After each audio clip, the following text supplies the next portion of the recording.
జిల్లా జడ్జిల ఆధ్వర్యంలో శనివారం నాడు జిల్లా కోర్టు ఆవరణలో నేషనల్ లోక్ అదాలత్ కార్యక్రమం ఉదయం 10 గంటల నుంచి సాయంత్రం 5 వరకు జరిగింది.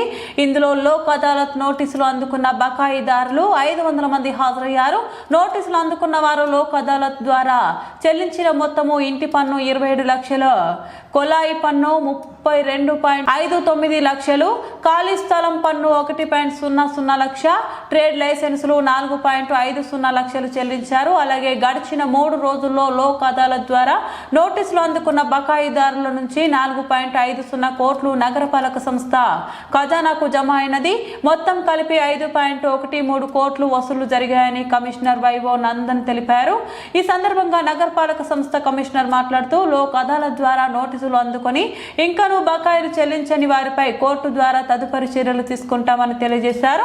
తాగునీటి, కుళాయి పన్నుల వసూళ్లలో విశేషంగా కృషి చేసిన ఇంజనీరింగ్ విభాగం ఈఈ శేషగిరిరావును ఈ సందర్భంగా గౌరవ జిల్లా ప్రధాన న్యాయమూర్తి శ్రీనివాస్ ప్రత్యేకంగా అభినందించి ఘనంగా సన్మానించారు.